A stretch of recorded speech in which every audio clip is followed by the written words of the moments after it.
Keluaran 7. Berfirmanlah Tuhan kepada Musa, "Lihat, aku mengangkat engkau sebagai Allah bagi Firaun, dan Harun abangmu akan menjadi nabimu. Engkau harus mengatakan segala yang kuperintahkan kepadamu, dan Harun abangmu harus berbicara kepada Firaun, supaya dibiarkannya orang Israel itu pergi dari negerinya. Tetapi aku akan mengeraskan hati Firaun, dan aku akan memperbanyak tanda-tanda dan mukjizat-mukjizat yang kubuat di tanah Mesir. Bila mana Firaun tidak mendengarkan kamu, maka aku akan mendatangkan tanganku kepada Mesir dan mengeluarkan pasukanku, umatku, orang Israel, dari tanah Mesir dengan hukuman-hukuman yang berat. Dan orang Mesir itu akan mengetahui bahwa akulah Tuhan, apabila aku mengacungkan tanganku terhadap Mesir dan membawa orang Israel keluar dari tengah-tengah mereka." Demikianlah diperbuat Musa dan Harun seperti yang diperintahkan Tuhan kepada mereka. Demikianlah diperbuat mereka.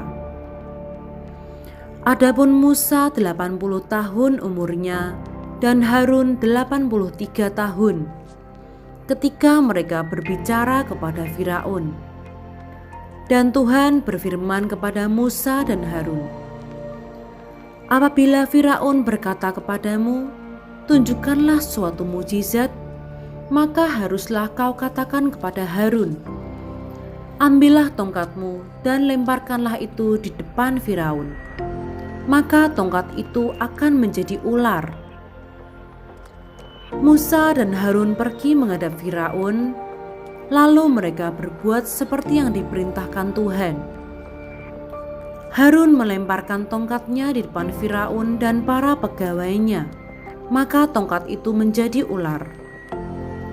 Kemudian Firaun pun memanggil orang-orang berilmu dan ahli-ahli sihir, dan mereka pun ahli-ahli Mesir itu membuat yang demikian juga dengan ilmu mantra mereka. Masing-masing mereka melemparkan tongkatnya, dan tongkat-tongkat itu menjadi ular. Tetapi tongkat Harun menelan tongkat-tongkat mereka.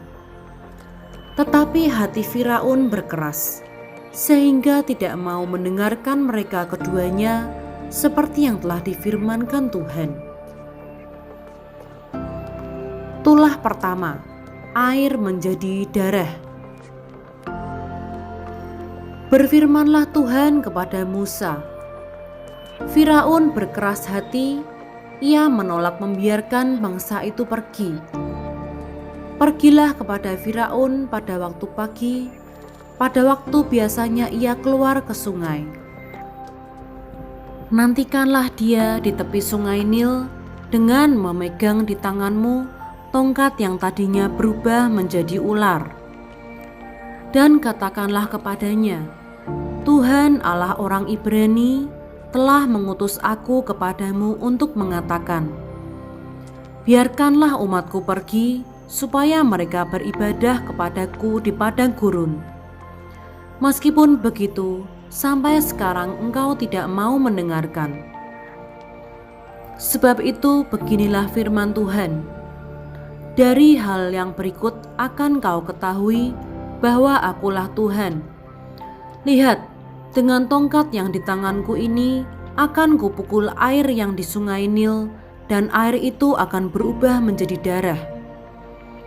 Dan ikan yang dalam sungai Nil akan mati, sehingga sungai Nil akan berbau busuk. Maka orang Mesir akan segan meminum air dari sungai Nil ini." Tuhan berfirman kepada Musa, "Katakanlah kepada Harun, ambillah tongkatmu, ulurkanlah tanganmu ke atas segala air orang Mesir, ke atas sungai, selokan, kolam, dan ke atas segala kumpulan air yang ada pada mereka, supaya semuanya menjadi darah. Dan akan ada darah di seluruh tanah Mesir, bahkan dalam wadah kayu dan wadah batu.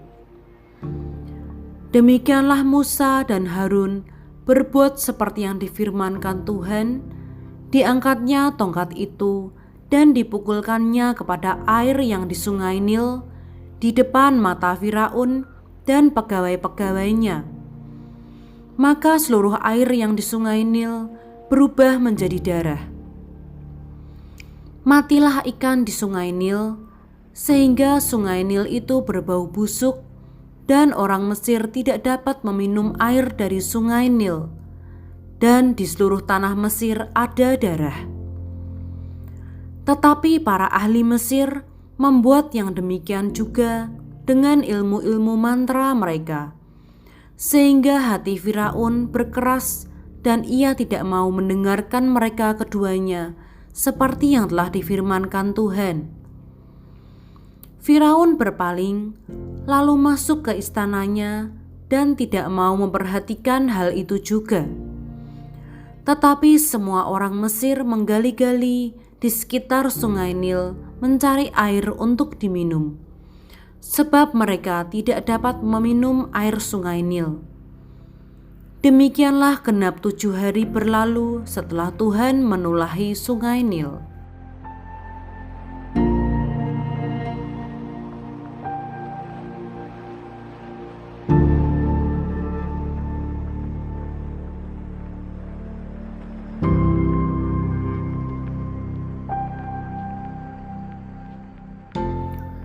Keluaran 8. Tulah kedua. Kata. Berfirmanlah Tuhan kepada Musa, "Pergilah menghadap Firaun dan katakan kepadanya, beginilah firman Tuhan, biarkanlah umatku pergi supaya mereka beribadah kepadaku. Jika engkau menolak membiarkannya pergi, maka aku akan menulahi seluruh daerahmu dengan katak. Katak-katak akan mengeriap dalam sungai Nil, lalu naik dan masuk ke dalam istanamu dan kamar tidurmu. Ya, sampai ke dalam tempat tidurmu, ke dalam rumah pegawai-pegawaimu dan rakyatmu, bahkan ke dalam pembakaran rotimu, serta ke dalam tempat adonanmu. Katak-katak itu akan naik memanjati engkau, memanjati rakyatmu dan segala pegawaimu." Berfirmanlah Tuhan kepada Musa, "Katakanlah kepada Harun, ulurkanlah tanganmu dengan tongkatmu ke atas sungai, ke atas selokan dan ke atas kolam, dan buatlah katak-katak bermunculan meliputi tanah Mesir." Lalu Harun mengulurkan tangannya ke atas segala air di Mesir, maka bermunculanlah katak-katak, lalu menutupi tanah Mesir. Tetapi para ahli itu pun membuat yang demikian juga dengan ilmu-ilmu mantra mereka, sehingga mereka membuat katak-katak bermunculan meliputi tanah Mesir. Kemudian Firaun memanggil Musa dan Harun serta berkata, "Berdoalah kepada Tuhan supaya dijauhkannya katak-katak itu daripadaku dan daripada rakyatku. Maka aku akan membiarkan bangsa itu pergi supaya mereka mempersembahkan korban kepada Tuhan." Kata Musa kepada Firaun, "Silakanlah tuanku katakan kepadaku, bila aku akan berdoa untukmu, untuk pegawaimu dan rakyatmu, supaya katak-katak itu dilenyapkan daripadamu dan dari rumah-rumahmu, dan hanya tinggal di sungai Nil saja." Katanya, "Besok." Lalu kata Musa, "Jadilah seperti katamu itu, supaya tuanku mengetahui bahwa tidak ada yang seperti Tuhan Allah kami. Maka katak-katak itu akan dijauhkan daripadamu, dari rumah-rumahmu, dari pegawai-pegawaimu dan dari rakyatmu, dan hanya akan tinggal di sungai Nil saja." Lalu Musa dan Harun keluar meninggalkan Firaun, dan Musa berseru kepada Tuhan karena katak-katak yang didatangkannya kepada Firaun. Dan Tuhan melakukan seperti yang dikatakan Musa, sehingga katak-katak itu mati lenyap dari rumah, dari halaman, dan dari ladang. Dikumpulkan oranglah bangkai-bangkainya bertumpuk-tumpuk, sehingga tanah itu berbau busuk. Tetapi ketika Firaun melihat bahwa telah terasa kelegaan, ia tetap berkeras hati dan tidak mau mendengarkan mereka keduanya, seperti yang telah difirmankan Tuhan. Tulah ketiga, nyamuk. Berfirmanlah Tuhan kepada Musa, katakanlah kepada Harun, ulurkanlah tongkatmu dan pukulkanlah itu ke debu tanah. Maka debu itu akan menjadi nyamuk di seluruh tanah Mesir. Lalu mereka berbuat demikian. Harun mengulurkan tangannya dengan tongkatnya dan memukulkannya ke debu tanah, maka nyamuk-nyamuk itu hinggap pada manusia dan pada binatang. Segala debu tanah menjadi nyamuk di seluruh tanah Mesir. Para ahli itu pun membuat yang demikian juga dengan ilmu-ilmu mantranya untuk mengadakan nyamuk-nyamuk, tetapi mereka tidak dapat. Demikianlah nyamuk-nyamuk itu hinggap pada manusia dan pada binatang. Lalu berkatalah para ahli itu kepada Firaun, inilah tangan Allah. Tetapi Firaun berkeras dan ia tidak mau mendengarkan mereka seperti yang telah difirmankan Tuhan. Tulah keempat, lalat pikat. Berfirmanlah Tuhan kepada Musa, bangunlah pagi-pagi dan berdirilah menantikan Firaun. Pada waktu biasanya ia keluar ke sungai, dan katakanlah kepadanya, beginilah firman Tuhan, biarkanlah umatku pergi, supaya mereka beribadah kepadaku. Sebab jika engkau tidak membiarkan umatku itu pergi, maka aku akan melepaskan pikat terhadap engkau, terhadap pegawai-pegawaimu, rakyatmu, dan rumah-rumahmu, sehingga rumah-rumah orang Mesir, bahkan tanah di mana mereka berdiri, akan penuh dengan pikat. Tetapi pada hari itu aku akan mengecualikan tanah Gosyen di mana umatku tinggal, sehingga di sana tidak ada terdapat pikat, supaya engkau mengetahui bahwa aku Tuhan ada di negeri ini. Sebab aku akan mengadakan perbedaan antara umatku dan bangsamu. Besok tanda mujizat ini akan terjadi. Tuhan berbuat demikian, maka datanglah banyak-banyak pikat ke dalam istana Firaun dan ke dalam rumah pegawai-pegawainya dan ke seluruh tanah Mesir. Negeri itu menderita karena pikat itu. Lalu Firaun memanggil Musa dan Harun serta berkata, pergilah, persembahkanlah korban kepada Allahmu di negeri ini. Tetapi Musa berkata, tidak mungkin kami berbuat demikian, sebab korban yang akan kami persembahkan kepada Tuhan Allah kami adalah kekejian bagi orang Mesir. Apabila kami mempersembahkan korban yang menjadi kekejian bagi orang Mesir itu di hadapan mata mereka, tidakkah mereka akan melempari kami dengan batu? Kami harus pergi ke padang gurun 3 hari perjalanan jauhnya untuk mempersembahkan korban kepada Tuhan Allah kami seperti yang difirmankannya kepada kami. Lalu kata Firaun, baik, aku akan membiarkan kamu pergi untuk mempersembahkan korban kepada Tuhan Allahmu di padang gurun. Hanya janganlah kamu pergi terlalu jauh. Berdoalah untuk aku. Lalu kata Musa, sekarang aku keluar meninggalkan tuanku dan akan berdoa kepada Tuhan, maka pikat itu akan dijauhkan besok dari Firaun, dari pegawai-pegawainya dan rakyatnya. Hanya janganlah Firaun berlaku curang lagi dengan tidak membiarkan bangsa itu pergi untuk mempersembahkan korban kepada Tuhan. Sesudah itu keluarlah Musa meninggalkan Firaun, lalu berdoa kepada Tuhan. Dan Tuhan membuat seperti yang dikatakan Musa. Pikat itu dijauhkannya dari Firaun, dari pegawai-pegawainya dan rakyatnya. Seekor pun tidak ada yang tinggal. Tetapi sekali ini pun Firaun tetap berkeras hati, ia tidak membiarkan bangsa itu pergi.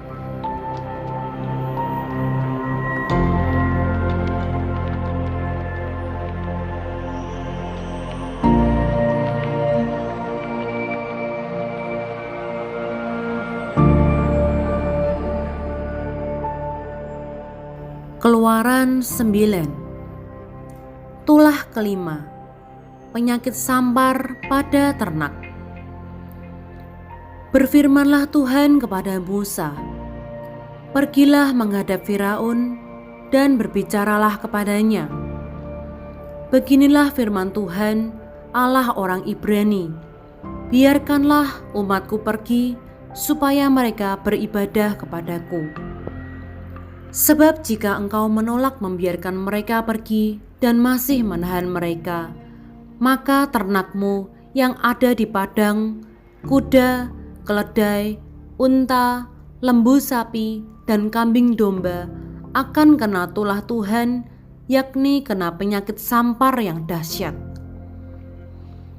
Dan Tuhan akan membuat perbedaan antara ternak orang Israel dan ternak orang Mesir, sehingga tidak ada yang akan mati seekor pun dari segala ternak orang Israel."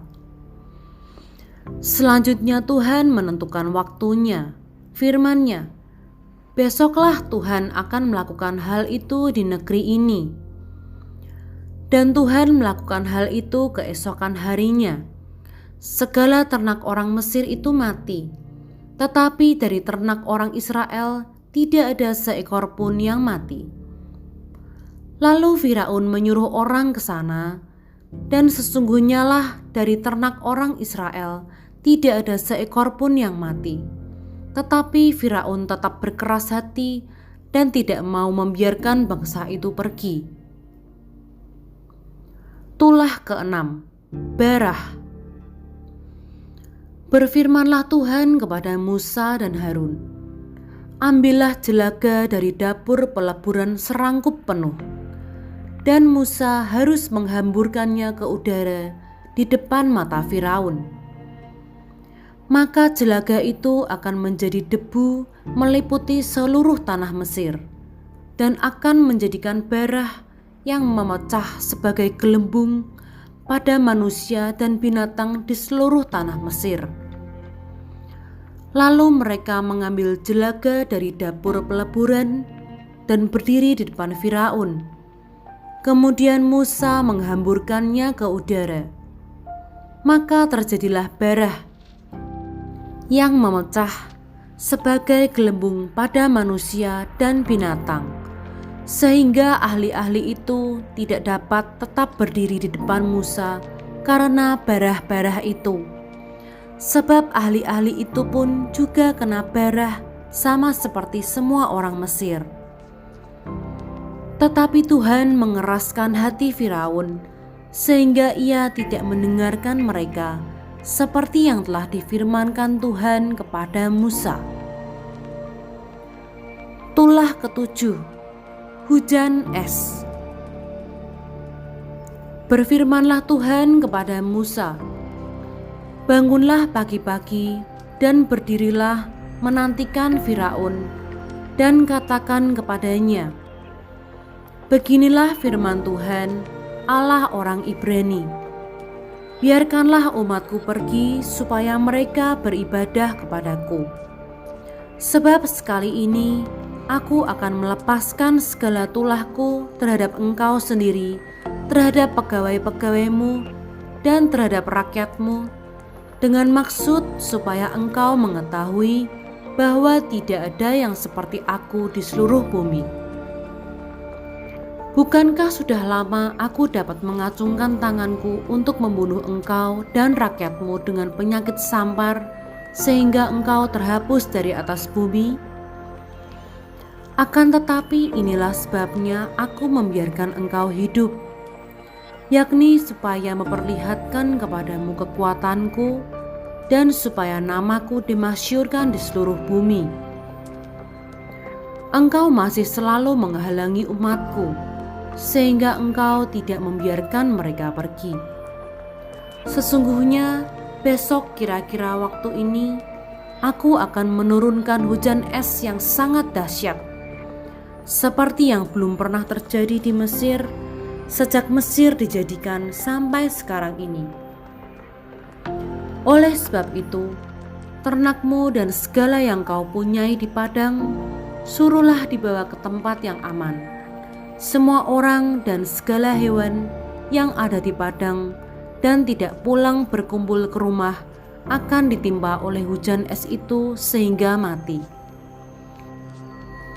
Maka siapa di antara para pegawai Firaun yang takut kepada firman Tuhan, menyuruh hamba-hambanya serta ternaknya lari ke rumah.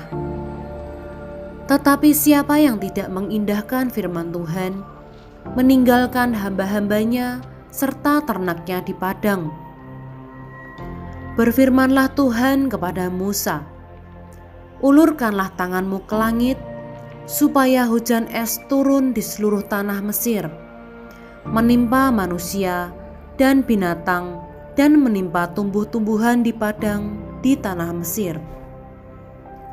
Lalu Musa mengulurkan tongkatnya ke langit, maka Tuhan mengadakan guruh dan hujan es, dan api pun menyambar ke bumi. Dan Tuhan menurunkan hujan es meliputi tanah Mesir. Dan turunlah hujan es beserta api yang berkilat-kilat di tengah-tengah hujan es itu. Terlalu dahsyat, seperti yang belum pernah terjadi di seluruh negeri orang Mesir sejak mereka menjadi suatu bangsa. Hujan es itu menimpa binasa segala sesuatu yang ada di padang di seluruh tanah Mesir, dari manusia sampai binatang. Juga segala tumbuh-tumbuhan di padang ditimpa binasa oleh hujan itu, dan segala pohon di padang ditumbangkannya. Hanya di tanah Gosyen, tempat kediaman orang Israel, tidak ada turun hujan es. Lalu Firaun menyuruh memanggil Musa dan Harun serta berkata kepada mereka, "Aku telah berdosa sekali ini. Tuhan itu yang benar, tetapi aku dan rakyatkulah yang bersalah. Berdoalah kepada Tuhan, guruh yang sangat dahsyat dan hujan es itu sudah cukup. Maka aku akan membiarkan kamu pergi, tidak usah kamu tinggal lebih lama lagi." Dan berkatalah Musa kepadanya, "Sekeluar aku dari kota ini, aku akan mengembangkan tanganku kepada Tuhan, guruh akan berhenti dan hujan es tidak akan turun lagi, supaya engkau mengetahui bahwa bumi adalah milik Tuhan. Tetapi tentang engkau dan para pegawaimu, aku tahu bahwa kamu belum takut kepada Tuhan Allah. Tanaman rami dan jelai telah tertimpa binasa, sebab jelai itu sedang berbulir dan rami itu sedang berbunga. Tetapi gandum dan sekoi tidak tertimpa binasa, sebab belum lagi musimnya." Lalu keluarlah Musa dari kota itu meninggalkan Firaun, dikembangkannya lah tangannya kepada Tuhan, maka berhentilah guruh dan hujan es, dan hujan tidak tercurah lagi ke bumi. Tetapi ketika Firaun melihat bahwa hujan es, dan guruh telah berhenti, maka teruslah ia berbuat dosa. Ia tetap berkeras hati, baik ia maupun para pegawainya. Berkeraslah hati Firaun, sehingga ia tidak membiarkan orang Israel pergi, seperti yang telah difirmankan Tuhan dengan perantaraan Musa.